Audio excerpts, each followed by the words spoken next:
tonight?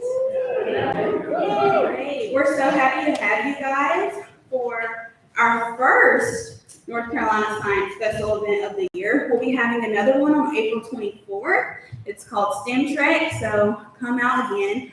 All North Carolina Science Festival events are free.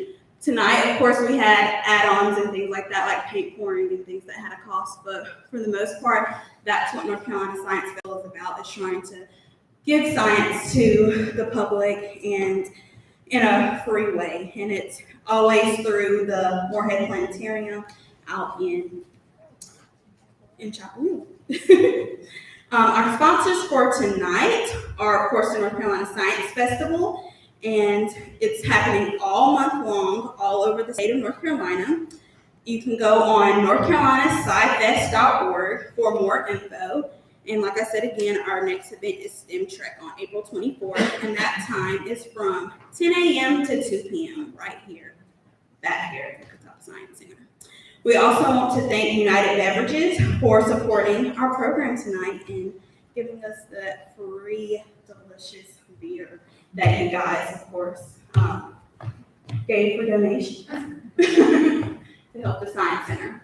So I'm going to go ahead and get started here, and I hope everyone enjoys our presentation tonight. At the very end, we'll have questions you can ask me questions, but ask the two experts down here questions. They'll be coming up at the end, again, after their presentations to answer any questions that you guys have. So again, this event is called A.S.M.R. You Curious. This next slide, don't be alarmed. There are some sounds. Billie Eilish, raise your hand if you know who Billie Eilish is. Yes. She is a pop artist, and her music is, when you Google A.S.M.R. music, her music comes up, and there's actually articles talking about how she loves A.S.M.R. and she includes it in her song. So the next one, I want you to be thinking about the question that's on the slide while we listen to a little bit of Billie Eilish. My name is alive. This is the album.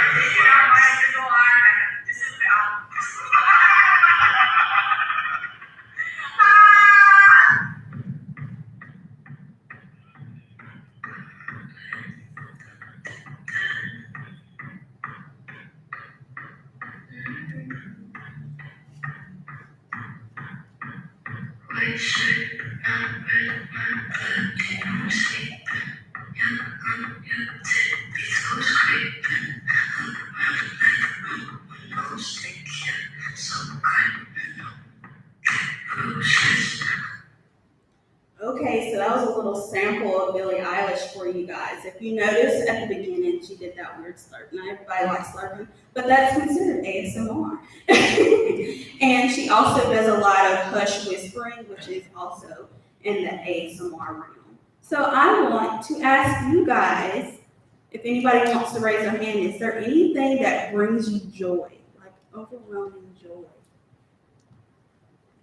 Anybody want to raise their hand? You back there, Bob Ross.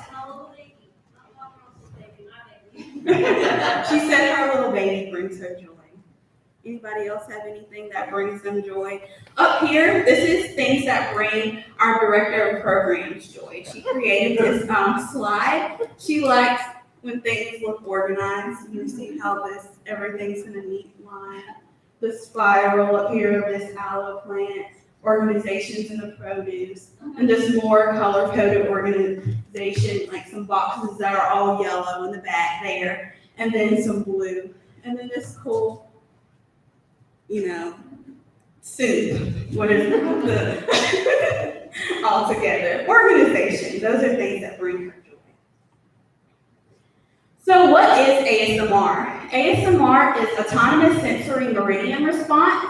And it refers to that tingly feeling that you have when you either hear or you see different things, and it, starts in your brain, like works downward, and it's just an experience. Not everyone has this experience, but some people do, and that's why we're here tonight, is to learn a little bit more about ASMR. Are you curious about it? You want to learn more. So right here I have a video that we're gonna watch, and it is just a sample of a whole bunch of ASMR things, and it's about, I think it's about 5 minutes or so, and we're just gonna be thinking about which one brings you the most tingles. It's just a little sample of all the different types of ASMR that there are.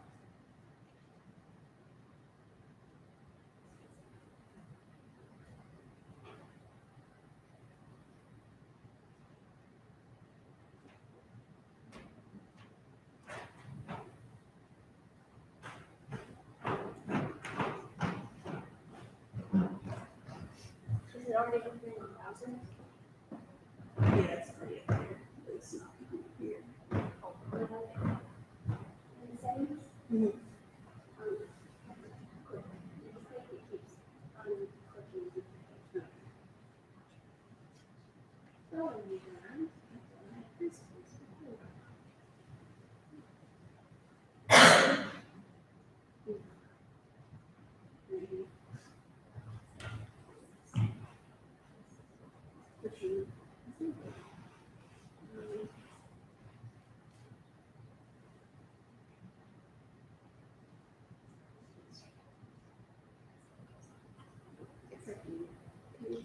Yeah. I apologize. My apologies. It was playing earlier.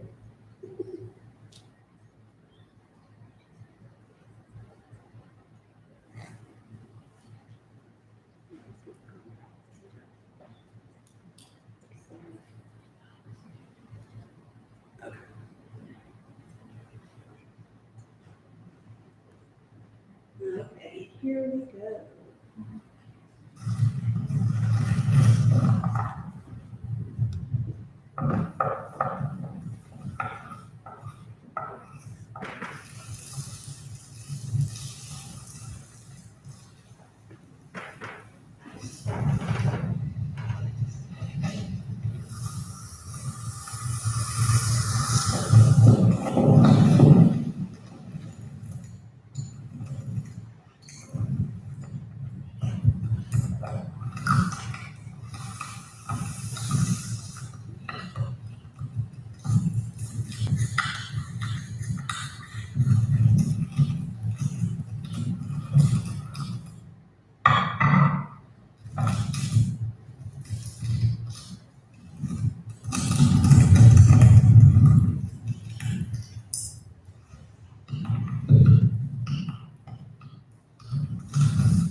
So that was a little sampler for you guys, that of all different A.S.M.R, and there's plenty more. That was just a sampler, like I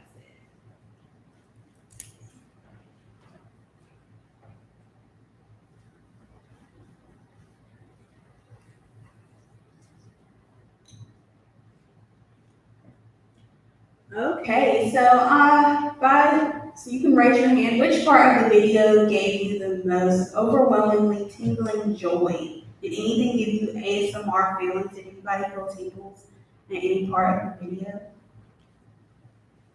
I liked some of the things they were, like the sponges and things they were crunching. The sponges, that was cool. Anybody else have any tingling A.S.M.R feelings from watching any of those parts of the videos? Like the wheel cutting through like the dough or That was pretty cool. I don't feel A.S.M.R, at least I don't think I did. So I don't get any of those tingly feelings from any of the parts, and I've tried to watch other types of A.S.M.R videos. I've never felt that tingling joy, that tingling sensation that they talk about with A.S.M.R. But that's cool that you guys did. So the origin of the tingling sensation starts in the head and is described as moving downward along the spine, and many also feel it in the shoulders, and then it spreads out and even goes into the lower back at times. So that is A.S.M.R. It was named by Jennifer Allen in February of 2010, and her community board began sharing videos of triggers and the movement began. There are A.S.M. artists. We have one here tonight that we'll talk about later at the end of my slide presentation. And the phenomenon just got bigger through YouTube and things like that. Despite perhaps peaking, A.S.M.R persists and was actually in a Simpsons episode just this year. And of course, he's not really listening to A.S.M.R, but I think it's cool that there's a speaker and has headphones on. So, hey, Simpsons. So here's a little short history of A.S.M.R. It came up in 2007 on a forum thread, and the website is actually still up. It's called steadyhealth.com, and someone just started mentioning this idea of feeling tingles when you watch certain things. And at first, it was called intention-induced head orgasm. And they quickly decided to change the name because they didn't want it to be associated with anything of course, called a head orgasm. So that's when Jennifer Allen coined the term autonomous sensory meridian response to give it a more clinical name to separate it from sexual taboo. And even though it's still a pseudo-science term, she tried to do that to kind of separate it from the pseudoscience. And then in 2015 is when neurologists at Yale University actually made a blog post about this new phenomenon, and that's when it started becoming more into the science realm, and people started taking it a little bit more seriously.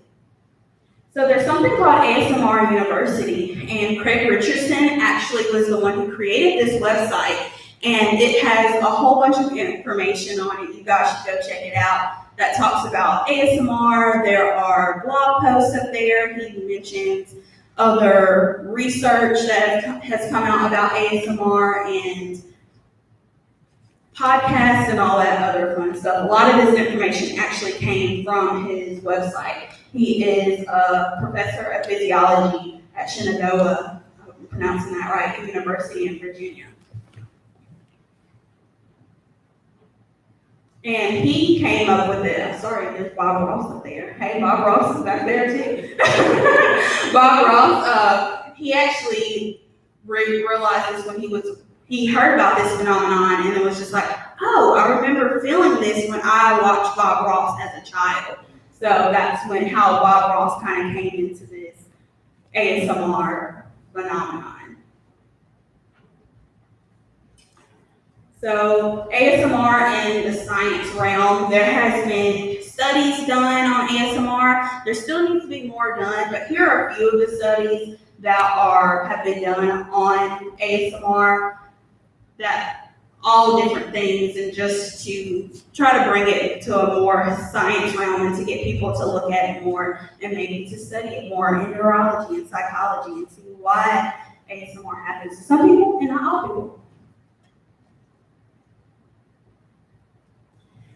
So with A.S.M.R, gives you tingling joy, overwhelming joy. There is an opposite, and it's called misophonia, and it's where you don't feel joy when you hear certain things, and you actually feel rage when you hear these things. And a recent study actually surveying about 300 misophonics found that half of them also experience A.S.M.R, perhaps suggesting some people are more attuned to sound, both the good and the bad. It's kind of like some people don't like hearing people eat. That's in that realm. Raise your hand if you don't like hearing people chew. I don't care. I don't mind about it. I had a roommate who hated that. She didn't want to eat. So is it real? A study was done in 2018 that found that there was a clear difference between people of those who self-identified as experiencing A.S.M.R in their brainwaves and people who, didn't. But the thing is, there were still some faulty things within that study, where that just means that we need to actually study it more. We just need more studies done on A.S.M.R. And there's only 5 peer-reviewed papers published on A.S.M.R. So of course, we still need more A.S.M.R research out there, and we want more people to study this phenomenon.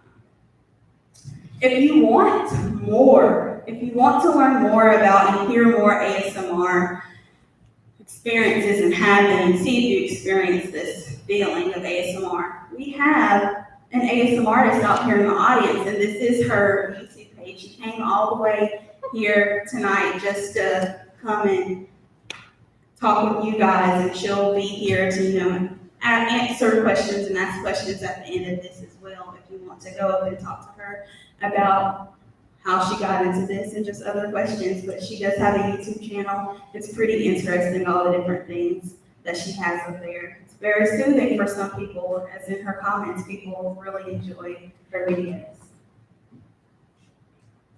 And so now I will have Astra Cherney come up here, and she will be presenting her presentation next to talk about A.S.M.R. Woo!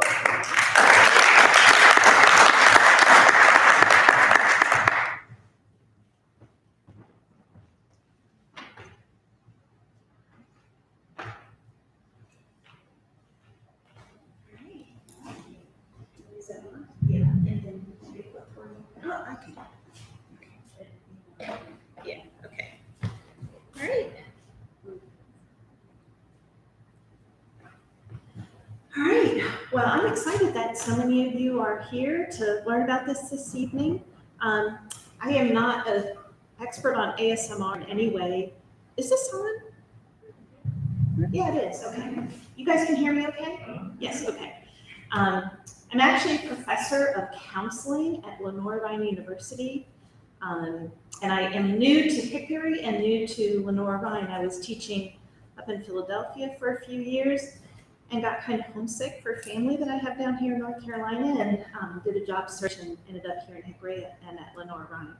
So I'm going to talk to you about A.S.M.R, or the tingles, the good tingles, the bad tingles, or what I call the and the and how that kind of relates to our mental wellness, and how that can show up in the therapeutic space when I work with clients. Did it go? No. I'm not doing it right. Sorry. I can just click the arrow. Yeah, there we go. There we go.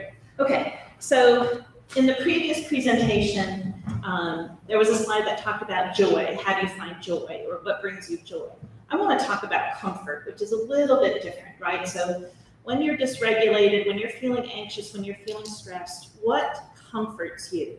And so I'd like you to take just a moment and think about that, and then turn to your neighbor. Hopefully you have a neighbor. If not, maybe reach across the aisle and just share for a moment. What are some of the things that you do that calm you, that help you soothe, that help you feel kind of regulated? So I'm going to give you a moment to think about that and do that, and then we'll come back together.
When you're ready, I don't mean to interrupt. When you're ready, you can just turn and face me. I would love to hear some of the things that you talked about. So what are some things that you mentioned help you calm or soothe, or when you're feeling stressed or have anxiety? Yes. I go walk. Yes. Exercise. Excellent. Yes. I do ceramics. Awesome. Ceramics. Love that. Anybody else? Music. Yes, music. Absolutely. And I saw another hand back there. Pets, being around your pets. What was that? Being around your pets. Oh, yes. Pets are huge. Yeah, absolutely. All right, so a whole bunch of things. And all of you are right on the money. These are all things that we do. So I have a picture here of somebody it's supposed to be kind of a weighted blanket, but being wrapped up in a blanket is very comforting for some people. Friends, right? Family, support networks, that's really important for a lot of individuals. Music, definitely for many of us. This is supposed to be kind of like a little reading nook. So maybe being in a kind of a small space and tucked in with a book is something that can be really comforting. Food, right?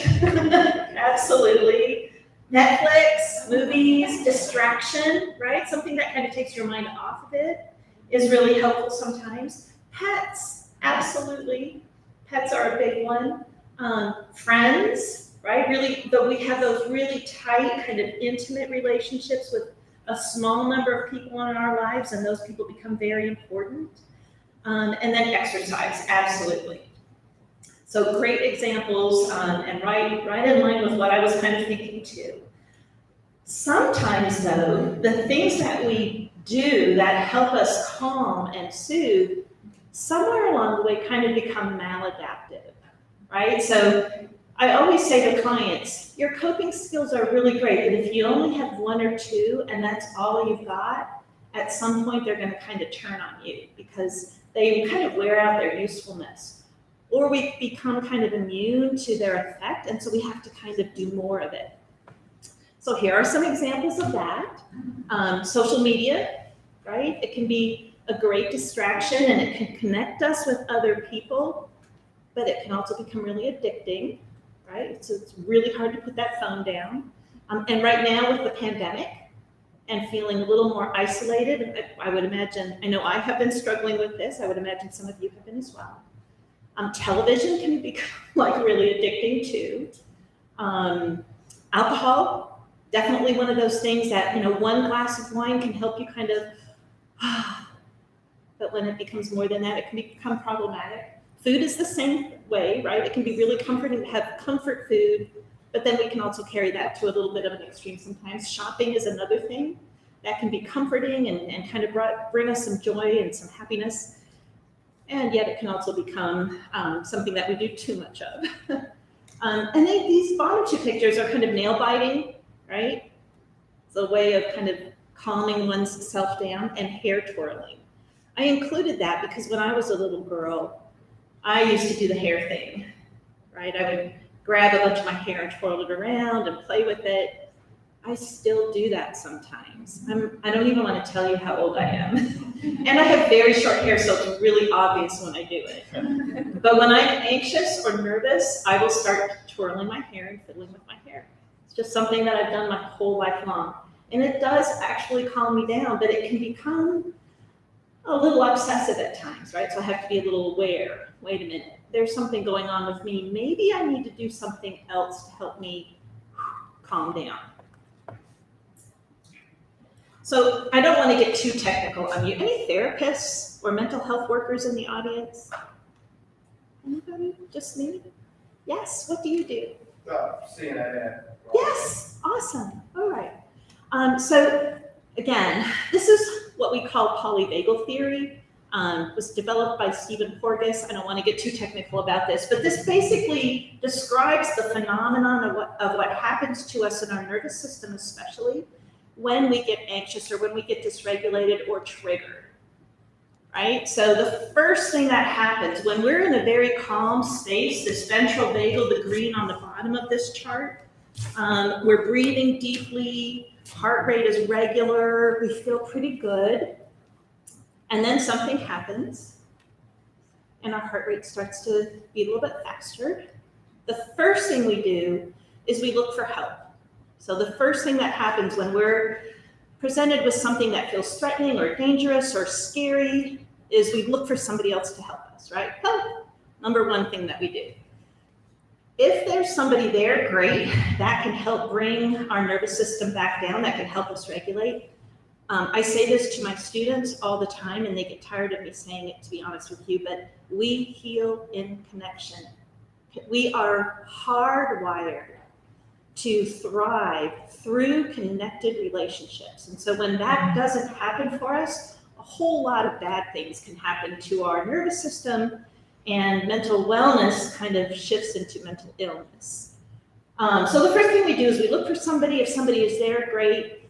If there's nobody there, then our nervous system kind of takes it up to the next stage of dysregulation, and that is kind of fight or flight. We move into that fight or flight place. And so we try to fight our way out of the situation, or we try to outrun it, right? One or the other. And there's a whole lot of stuff that goes on in our body. I think Nathan's going to probably talk about that a little bit later on. That goes along with that. Heart rate increases. We start to breathe heavier, hyperventilation, things like that. If that doesn't resolve the issue, the next and most serious stage of dysregulation is dissociation, or kind of shutting down. It's that freeze response, right? So first thing we do is look for help. If that doesn't happen, the next thing we do is fight or flight. If that doesn't work, then we're kind of like, right? We shut down, we freeze. At the very bottom, you see the words ventral vagal. We want that ventral vagus nerve. It's the nerve that runs from the brain all the way down to the heart, all the way into our gut, and down into our limbs. We want that vagus nerve to be engaged. When we are encountering something dangerous or scary, we move into the sympathetic nervous system, and if it moves beyond that into that freeze zone, then our dorsal vagus nerve kind of engages, and that helps in that whole shutting down process, that freeze response. So just a little bit of background information there on what actually happens in our bodies when we encounter something that's scary or dangerous. So good tingles versus bad tingles, or the versus the ah. So my specialty area is working with clients or individuals who've experienced trauma. I work with usually adults who have experienced often lifelong trauma. So they have trauma across the lifespan, starting often in early childhood. And then the correlation between childhood trauma and later in life trauma is pretty high. So they often have other experiences, multiple experiences of trauma, or multiple extreme distressing experiences. And we call that complex trauma. So that's kind of what I specialize in working with. And these individuals often have stress responses that are pretty heightened, right? They have triggers, and they're often right on the edge of like it's one small thing that might seem kind of innocuous to us, but for them it's a big deal, right? So I've had clients come into my office and complain about lighting. It's too bright, it's too dark, that can be very scary for them. I've had them complain about the corduroy texture of my couch that they sit on, right? It feels really prickly to some people, to others it's kind of comforting. I have a lot of stress toys and a lot of pillows and a lot of really soft blankets or throw blankets in my office. Those can be very comforting for some, and for others, they can be kind of like, ooh, no, I don't want to touch that, right? So they have these kind of heightened sensitivities to environmental stressors, and as you can imagine, other things as well. Relationship stressors, job, just daily life stressors. So they tend to be, if you think about what we call in the field of mental health services provision, we call it subjective units of distress, a SUD scale, which is just like, if you're at a 1, you're really, really calm, the calmest you've ever been, the calmest you've ever known. And if you're at a 10, you're the most anxious or the most scared or the most activated you've ever been. So for most of us on a daily basis, we're probably somewhere around maybe a 3 or a 4. Just work, job, family, all the COVID, pandemic, all the stuff that's going on in our lives, probably at a 3 or a 4. If somebody walks, a kid comes into the family room, they throw a baseball and it hits a glass vase and that shatters, you might go to a 6 or a 7, right? Can't believe you did that, right? And then we can kind of come back down to that 3 or 4, if we're lucky, maybe a 2, pretty quickly, right? For people who have trauma, they don't necessarily have that ability to come back down very quickly. So they might be at any time, probably at a 5 or a 6, so their baseline is a little bit higher. And then something happens, their boss yells at them, something happens in the home, a glass vase breaks or a glass falls off the counter, or somebody like an intimate partner might say, I hate it when you do that thing that you do, right? And they're already at a 5 or a 6, so they get to a 9, an 8 or a 9 really, really fast. And it takes them a long time to come back down to that 5 or 6. So that's kind of what we're talking about. That's their which we all have, just in different ways. And then they also have some very soothing responses to certain stimuli, which is the, right? That could be, again, a lot of different things that can help them kind of come back down to what might be their kind of normal baseline. It's different for everybody, but all the things that we've already talked about, music, pets are huge. People who've experienced trauma often don't trust other people, but tend to be very attached to animals. So that can be very comforting for them. Certainly there are people in their lives that provide a safety network for them, and so that's important. Food, shopping, gaming, all those things that we've talked about, all of those things can be calming for them.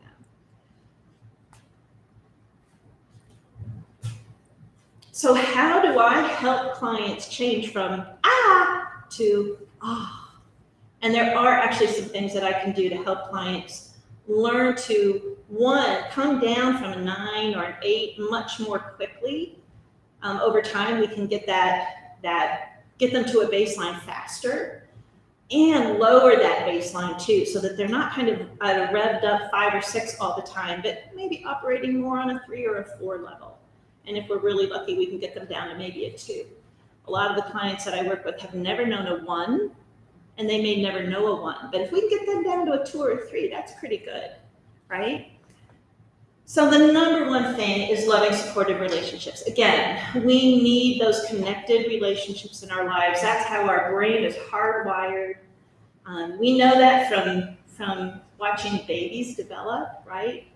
Baby cries, mom responds, baby cries, dad responds, and the baby learns, I matter, people can be trusted, my needs are going to be met. This is how we help individuals become secure adults, right? By responding to them. So those connected relationships are everything. Trauma, the experience of extreme distress, especially in early childhood, is an isolating experience and tends to lead people a little bit more towards an isolated lifestyle. And so part of the healing work is getting them back into connected relationships. So that's a big one.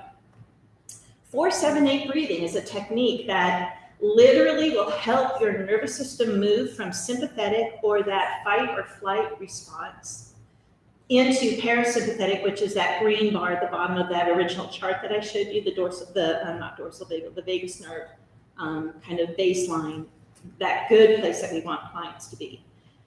And so the reason that this works is that when we breathe in, our heart rate increases just ever so slightly. And when we breathe out, our heart rate decreases just ever so slightly, right? So when you're activated, you're breathing in and out, in and out, in and out, and your heart rate is increasing, right? We don't want our clients in that space. We want them in that, I'm good, breath is nice and deep, heart rate is steady. So by doing 4-7-8 with a short in and a double as long out, we literally are sending messages to the brain and to their heart that everything's okay and that they can calm down. So usually when I teach clients this, we count pretty fast, because if you're not used to it, it can make you kind of lightheaded. But you breathe in for 4, you hold for 7, and you breathe out for 8. 1, 2, 3, 4, 1, 2, 3, 4, 5, 6, 7, 1, 2, 3, 4, 5, 6, 7, 8.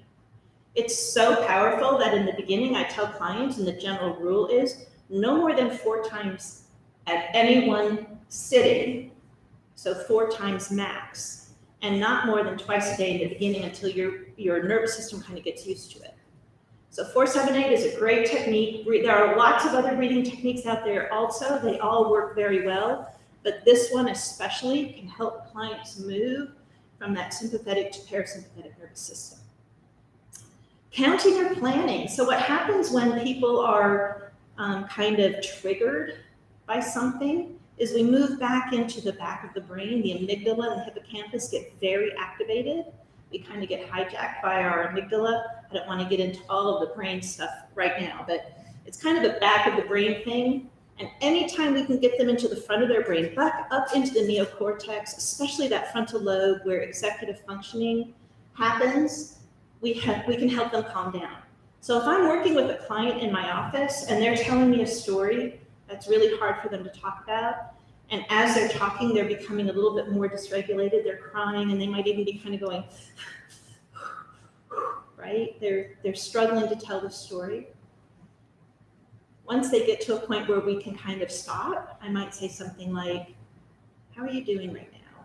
And they'll be like, I don't know. And I'll say, what are you doing after you leave? my office today? What do you do? What's happening for you the rest of your day? And they'll kind of look at me and go,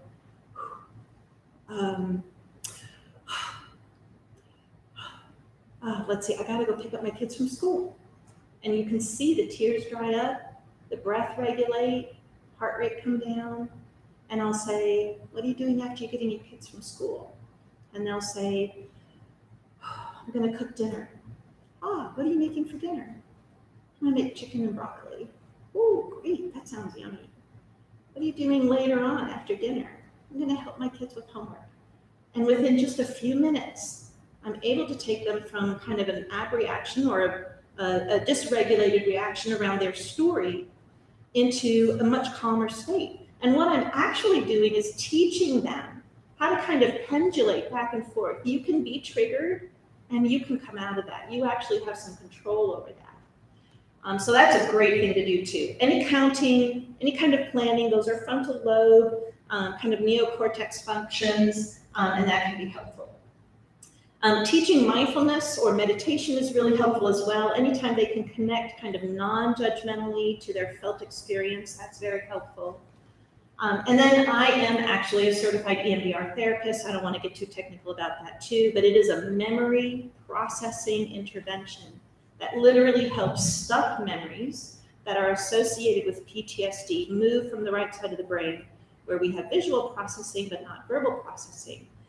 Literally move those memories over to the left side of the brain where we have verbal processing, and as those memories are processed from right to left, the emotional charge that's attached to them starts to dissipate. And so they have the memory, they have access to memory, but they don't necessarily have the distress that's normally associated with memory. So they can learn to talk about their story and their experiences without getting upset. So EMDR can be helpful. And then any kind of soothing or calming A.S.M.R type activity as well. This can be really, really helpful for these clients. Not the experiences, right? So if something on a grater, chalkboard kind of noises are not calming for them, we don't go there, but we're gonna figure out what it is that does help them and use those as a way to help them regulate. So thinking about all of our experience right now in this crazy COVID pandemic and all the things that we've had to deal with for the last year, much more isolated lives right now, fewer connections. We might still have those connections, but we're not seeing people as frequently, right? So I have adult children in North Carolina, and I have my aging parents in North Carolina, and I have seen them kind of on an emergency basis, but really infrequently, right? So they're not here in Hickory. I would have to drive to go see them. I haven't had that level of connectedness with my family that I have actually been used to having all these years, right? So this is a stressor. And we are hardwired. 3 things that our brain is really, really hardwired for. Number 1 is safety. We are hardwired for safety. We remember negative experiences in a more profound way than we do positive experiences. We remember positive things too, but the negative is encoded in our memory network in a way that is a little bit more like, this is really important, right? Because it's vital to our survival.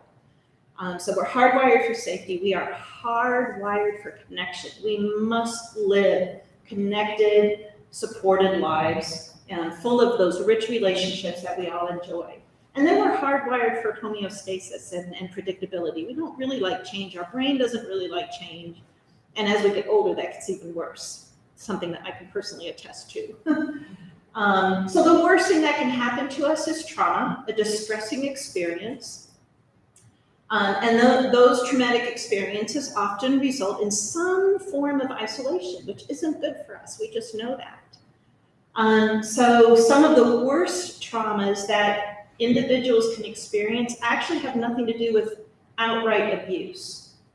And we often think about, sexual abuse or physical abuse, child abuse, domestic violence, things like that. But actually the worst thing that we can experience is neglect, especially in early childhood. So not getting our needs met is the worst kind of trauma that we can experience. And the ways that we learn to cope with that, or the ways that we figure out to cope with that, can sometimes be very maladaptive as well, including addiction, any kind of numbing behaviors, shopping, gambling, things like that, avoidance and distraction. If it's really bad, it can result in almost kind of a fracturing or a splintering of the personality, which is kind of the beginning of that dissociation continuum, which starts with depression and ends on the other side of the continuum with dissociative identity disorder, which is kind of what we call multiple personalities nowadays, right? So depending on the level and the age of onset, we can see some pretty serious symptoms across the lifespan. And healing is absolutely possible from all of that. There's hope, healing is possible, but that healing is hard work. So what I want to do now is just kind of talk about a case vignette. So this is actually not a real client, but a composite of multiple clients that I've worked with. A very typical case presentation, very typical kind of client that I might see in my practice. So this is Sarah, she's 49 years old. She's female, obviously, with a history of childhood trauma. I'm not going to go into details about the childhood trauma, but she has that, and then some more recent kind of domestic violence, so some intimate partnership disturbances in her life.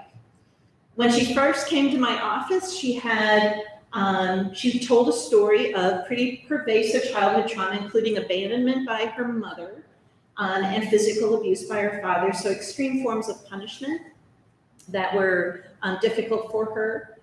She has a family history of substance abuse. Her most recent adult relationship was physically abusive and included financial abuse and isolation. At the time that I started working with her, she's been violence-free for about 9 months, so this is a great time to do healing work with somebody when they're kind of out of it. They're not in the immediate aftermath of it. They've been out for a little while. They're trying to put their lives back together. They probably still have some symptoms that they're dealing with. Great time to do some healing work. So when I first started working with her, she met diagnostic criteria for PTSD. This is back in the day when DSM-4, now we're on the DSM-5. This is how we diagnose individuals. And she had some pretty strong symptoms of re-experiencing, which is just flashbacks or nightmares, right? So it's just some intrusive kind of images and thoughts. Avoidance, goes out of her way to try to avoid anything that might remind her of her bad experiences. And hyperarousal, that kind of like heightened, like just jumpy all the time, kind of on edge. Heightened startle response. In addition to all of that, this particular client had journal abuse, what I call journal abuse. So she had her personal journals discovered by her abusive partner, and that information was then used against her. So doing any kind of journal work or writing as a way to process through her experience was not possible for her.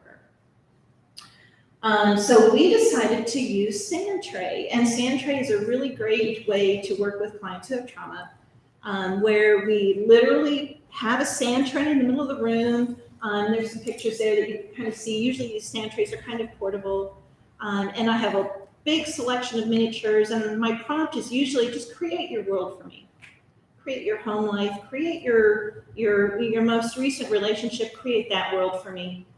Just show me what your experience is like, and they can choose different characters. I've got a lot of, heroes and princesses and dragons and scary things as well. A big shark with a big gaping mouth that they can choose to represent one of the individuals in their life. So this is a way of kind of telling a story without actually having to talk about it, because they can create this sand tray that tells the story for them. So that's what we decided to do. And lo and behold, that second bullet there, well, actually, no, it's the third bullet. I got that sand tray out, and this client could not take her hand out of the sand. She would just sit there and run her hand through the sand for the entire time that we were in session. I couldn't even get her to think about creating a sand tray. She was just like so mesmerized by the sand. I've also had clients say the opposite to me. Ugh, like I don't want anything to do with that sand, that feels disgusting to me. But for this client, the sand was really, really soothing for her. So we did a whole bunch of grounding and a whole bunch of psycho-ed around how to calm. We did the 4-7-8, some grounding skills, mindfulness skills. We talked about empowerment and boundaries and all of that good stuff. And then I talked to her about doing sand tray, got the sand tray out. She stuck her hand in that sand and that's where it stayed. And I thought, all right, I guess we'll just let her play with the sand for a while. We probably did that for 4 or 5 weeks. We just kept on talking and she just kept on running her hands through the sand. And over time, she started to kind of loosen up around her story. She started to think about some miniatures that she might want to put in the sand, whole time her hand is in the sand. Eventually, she decided that she wanted to create 4 separate sand trays that represented 4 parts of her life. The first sand tray was going to represent just her. This is me. Who am I? The second sand tray was what Dad did, so her kind of physically abusive dad. The third sand tray was going to represent the most recent intimate partnership that was kind of abusive. And the last sand tray was going to represent moving on. I wish I had pictures to show you. I don't. I take pictures of client sand trays, but that's client confidential information, so I can't share that with you. But she created these 4 sand trays, and it was incredibly powerful and incredibly moving. And the sand was a big part of it, of facilitating that healing process. So she did take pictures. I have them in her file. She took some pictures home with her. And she wanted to share some of those pictures with loved ones in her family. So she did that. At the end of our work together, I did another assessment for PTSD, and she no longer met criteria for PTSD. That doesn't mean she didn't have some symptoms, some kind of small lingering things that she had to deal with, but for the most part, she had healed from her abuse and was PTSD free. So I asked her what the most helpful thing to her was, and she said the sand represented childhood play that she had disconnected from because of the abuse and had allowed herself in being able to access the sand to reconnect to those parts that she had kind of lost. She felt that creating the chapters allowed her to write, quote unquote, without actually writing, a new story about her experience that allowed her to see growth and courage in herself that she could not have seen before. And then finally, she said sharing her story, sharing the pictures of the sand trays that she had created was really meaningful to her. And that was a really significant step in her healing journey. So what about us? How do we deal with the stress that we're struggling with right now? We are not necessarily traumatized, although some of you may be. You may have experience of trauma, but for the most part, hopefully you're not. We're just dealing with everyday stress. So there is a fabulous A.S.M.R. YouTube channel. It's called Osley A.S.M.R. I stumbled on this probably 6 months ago when I was very much, working from home, teaching from home, Zoom classes, the whole gambit, not seeing family and just feeling very burnt out and kind of stressed. One night I was sitting on my couch and I thought I got to do something to help me feel a little bit better. And I was just playing around on the internet, stumbled across this YouTube channel, Osley A.S.M.R. And I promise you, I won't click on it now because I think I've used up a lot of my time. But really, really, really powerful. This woman is amazing. She has a really soft voice. No offense to the A.S.M.R. artist that's in the audience tonight. Again, it's really interesting to me. She's a very soft voice and she does this really cool thing. She does this plucking of negative thoughts. So she gets real close to the camera and she goes, ooh, I see a negative thought right there about the past. I'm just gonna pluck that out there. Ooh, there's one more. And so she does this plucking thing that's really powerful. So that's really cool. Be aware of what you're feeling. Be aware of your and your moments and take note of those. What is it that helps you get to that's important. Make your wellness a priority. Prioritize your own well-being. So whatever that means, walks, pets, family, comfort food, make that a priority. Front load your self-care. I don't think we talk about this enough. If you know you're heading into a stressful week, front load your self-care. Do some stuff in advance of going into the week that's going to help you and kind of carry you through. And connect. Connect, connect, connect. We need those relationships. We heal in connection and not in isolation. And that's kind of it. I've taken a lot of time. I'm sorry, Nathan.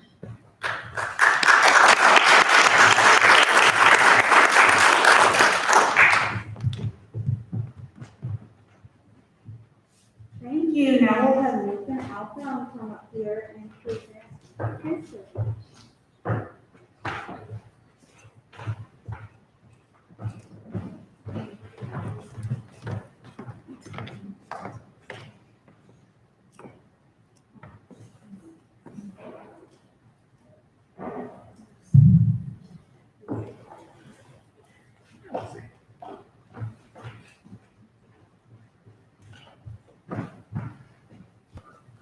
Excited that everybody's here.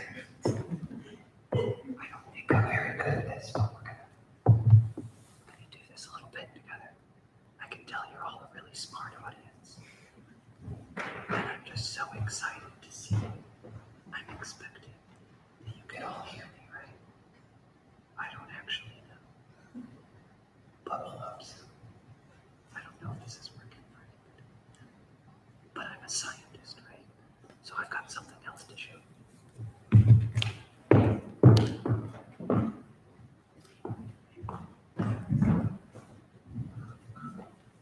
I'm not actually good at that anyway, so I won't use it for the rest of the thing. I actually have something here that I use for my ASMR experience because I didn't think I was a responder. Now, I didn't actually learn this about my beloved. I've known her for more than 10 years, and apparently she's an ASMR super responder. I never knew that. I learned that today, so it's a great thing that we showed up. But this tincture is something that I came across in some of my studies.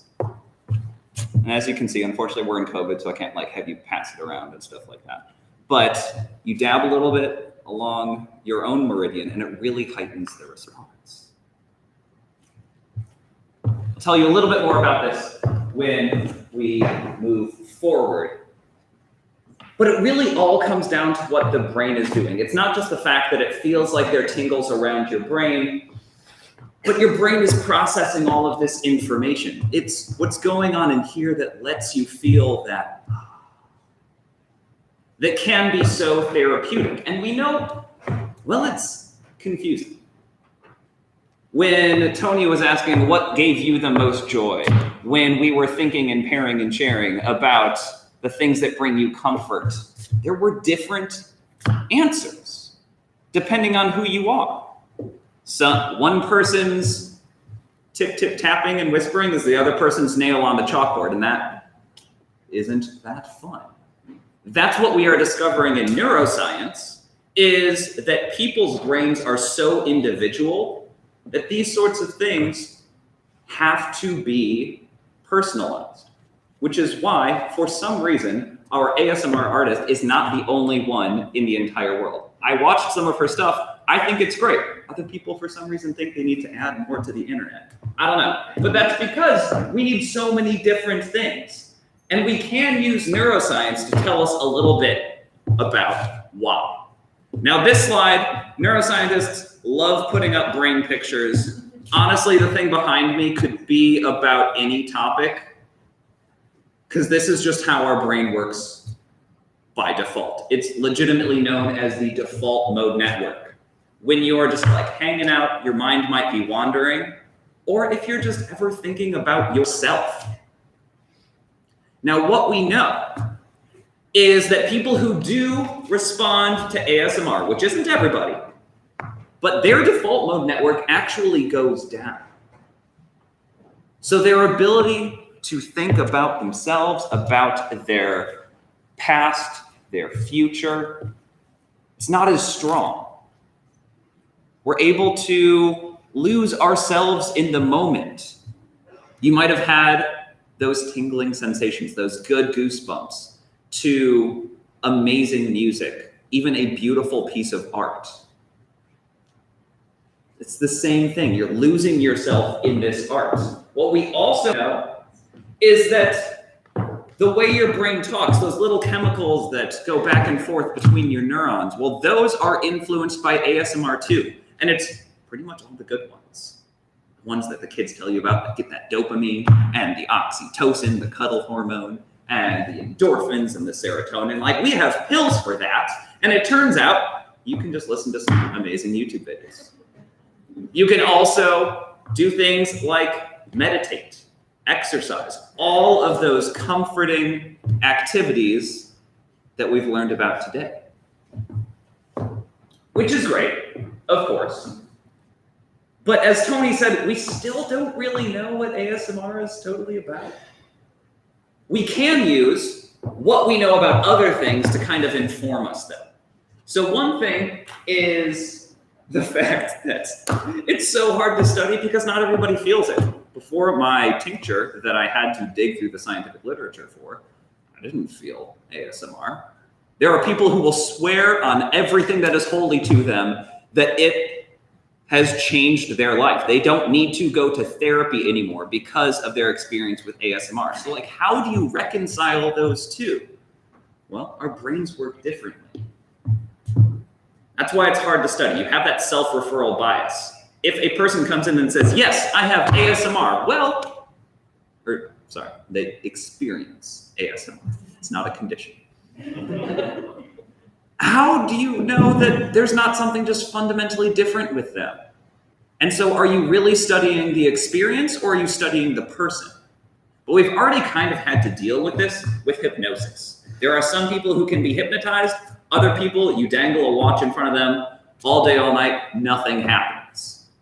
Side note, on the plus side, for those of you that this actually means anything to, science has demonstrated that Manchurian candidate style hypnosis, like brainwashing, is not actually a thing. Don't worry about it. For those of you who don't get the reference, that's okay. I had to look it up when my professor first told me.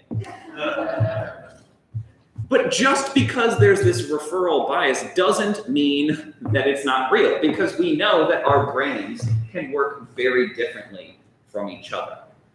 Something else that we know is really key to this is the idea of synesthesia. Quick show of hands, because I know this is kind of getting out into, pop culture science. Do we know what synesthesia is here? Some of you are a very smart audience. I knew I was whispering correct things. The idea of synesthesia is basically your wires are getting crossed. You see smells, you smell sounds. I was once told by one of my synesthetic friends that my voice sounded like overcooked pasta tastes. It's like, thanks. Cool. But we also know if you were paying attention to the video that Tony was showing at the very beginning, there's something visual that was going on. And I fully recognize I'm not an audiophile, but some of the mortar and pestle stuff really sounded like someone chewing to me. But it was pleasant, even though I didn't have my tincture on. But it was pleasant to me where just watching someone chewing, it's, ugh. There is some of that synesthesia we know is going on with ASMR. It's not just an auditory response. It's holistic. That we are incorporating our different senses to get that experience. Something else you might have caught on to is that a lot of ASMR artists has like a head, a model head that they are doing something to. That the sounds are coming to different ears, or that they are basically massaging a model head so that you can put yourself in that place. Because it turns out videos weren't the first time people got brain tingles. We have the music. We also have things like head massages. And it's all about how our brains integrate all of this behavior that allows this to happen. Now, the cool thing is, because we talked about how there are people who are responders, non-responders, synesthetes, people with synesthesia or not, we do know you can kind of train yourself to be at some level synesthetic. Anybody who knows anyone who is visually impaired, is fully blind, but can fluently read Braille, you automatically know someone who is synesthetic. Again, I'm a neuroscientist, I love brain pictures. But what we know is that when people who are fully sighted, they don't know how to read Braille, they run their hands along Braille dots. Well, that makes the part of the brain active that kind of makes sense. The part of your brain that processes what you touch. If you are fully blind and fully fluent in Braille, you do that. Well, the back of your head is responsible for processing vision. And that's what becomes activated. Your body's doing the exact same thing, but your brain is processing it as if you were seeing it. So you can actually train yourself, even if you're fully sighted. If you train yourself in Braille, your brain will start responding in that way because it's that kind of information. And your brain can start doing that for A.S.M.R type stuff too. Now I started saying that your brain lets you feel this way. I still mean it. But what I actually mean is that your brain, well, it sees something and it starts a process. Is it reflective of reality? That's not as sure of a thing. And this is what everybody is talking about. You know, we're early on in the science days of A.S.M.R, and people still don't know if it's a real phenomenon. And I am here to tell you, I don't know. But we know that your brain sees something that we know that it's expecting to work. And, you know, it can see pills. And it expects, that's dopamine in case you're wondering. And that is what makes you feel that, This is what is known as the placebo effect. The power of your brain to make you feel better, even if nothing is actually happening on the outside. And that is what I want to finish this with. Because, yes, it is an interesting scientific question on whether A.S.M.R is a legit thing, if it works.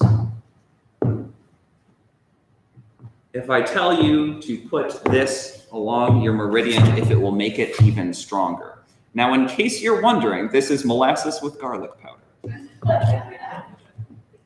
But if I didn't tell you that, I would be willing to bet my PhD that if I gave this to some of you and you put it on like I told you, it might make it stronger. That's the power of your brain. That is the power of the placebo effect. What we know is that with the expectation of what A.S.M.R can give us, it does. It's a self-fulfilling prophecy. Now, there are some people who don't respond, no matter what tinctures I try. I actually don't respond at all. It's kind of sad. But for those of you who can get that physiological response, it is what we know scientifically, simultaneously calming, your heart rate decreases, and arousing, your pupils dilate. It's kind of like watching a scary movie. It freaks you out, but you're simultaneously in a safe space, so it is enjoyable. I don't know how many of you would love to go to a summer camp with someone with a chainsaw. But if you watch a movie about it, you'll actually pay money to do that. And in the same way, A.S.M.R is providing that soothing, calming response. So that is my main point that I want you to take away, because these goosebumps are real. We know the nerves that send it out into our hair follicles. Does it mean there's something intrinsic with a specific video that has scientific backing? Honestly, it doesn't matter. That is one of the beauties of A.S.M.R, is because it can't interact negatively with any medication you're already taking. So why not? That's the power of your brain, the power of the placebo, and the way that we can all feel better with this. Thanks for listening, everybody.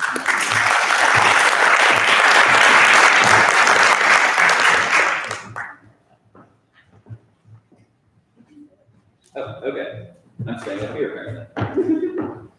Dr. Turney, if you want to come up here and if you guys have any questions, we'll go around and there's a mic actually back here too. Oh, I should put the mask back on, shouldn't I? That was free.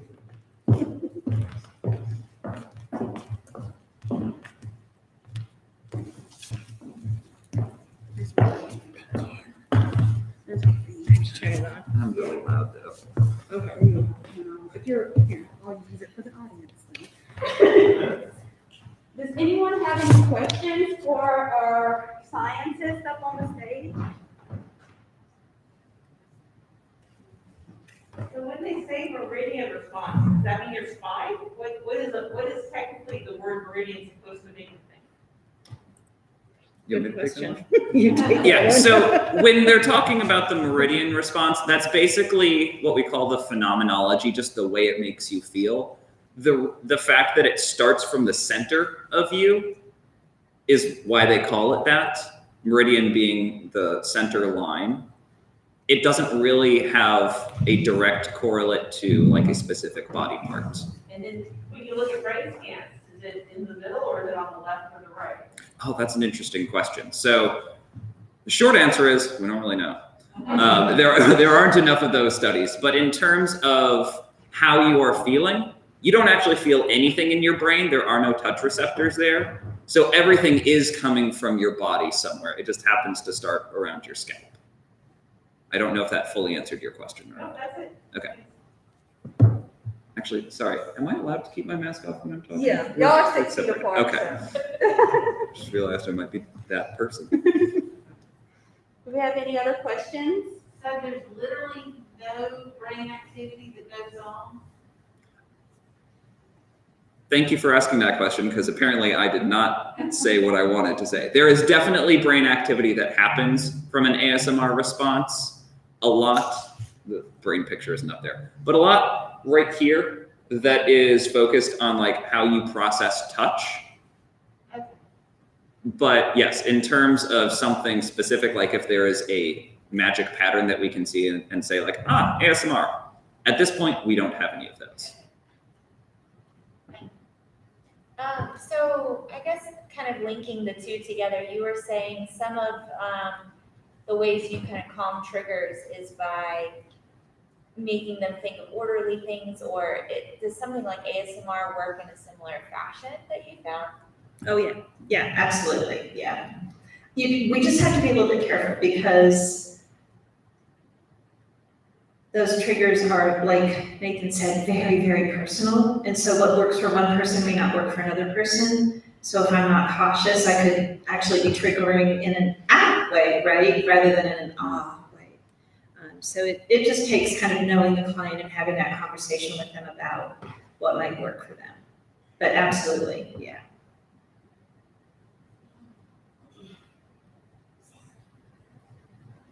Back there? So you were saying you don't respond to like ASMR sounds. Like, does that include something like music? Because I mean, like, I've gotten goosebumps from just hearing music, not emotionally attached to it or anything like that, but just that feeling. Do you not even get that at all or anything like that? This sounds like a how sad is your life kind of question. No, I actually, so those are known as like aesthetic chills. And there are definitely times where I feel that. It is much more of a holistic response for me. Like there has to be something happening. I can hear the exact same piece of music if I'm just like walking down the street, won't do anything to me. If I'm seated in a dark room and I'm like listening to a concert, same music, that will do it for me. Again, kind of demonstrating that synesthetic effect, that blending of all of the senses. At least that's my experience. So how are the tingles in the ASMR different from tingles in your fear response? Do you feel tingles in your fear response? Yeah, like I Or just like recently the had kind of a bad dream. You know, you wake up and then just that down your spine. Yeah. Shivers, feeling. maybe. Is that Yeah. Do you want to take that or you want me to? tingle? No, you feel free. Okay, so like the way your body is producing that sensation is actually the exact same. It's the sympathetic nervous system that innervates your hair follicles, make them stand up. Back, from the evolutionary past when we were furry, we needed to be big and intimidating. But the way your brain processes that information is different. The same way that if you know anybody with like chronic pain, that the lightest touch hurts them. The physical stimulation is the exact same, but their brain is processing it differently, so they have a different experience. So if you're in a great mood, if something good is happening, you will process those goosebumps as, if you're also freaking out, your amygdala is saying, danger, danger. it's not going to be as pleasant of an experience.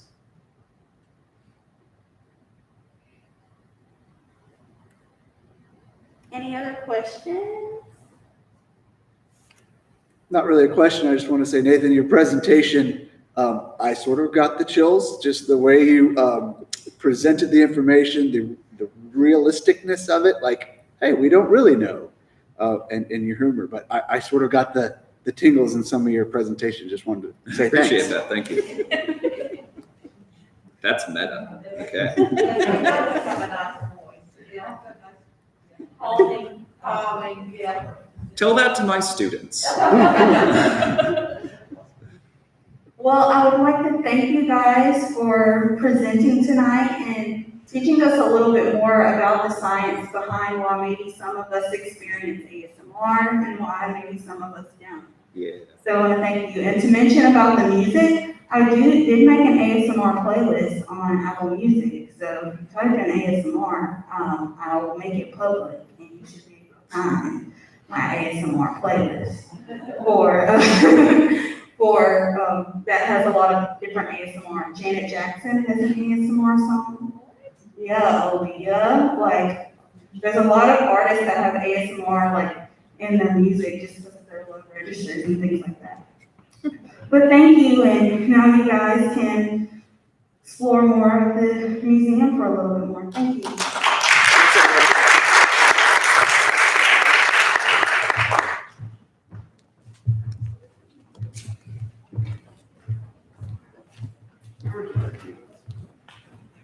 The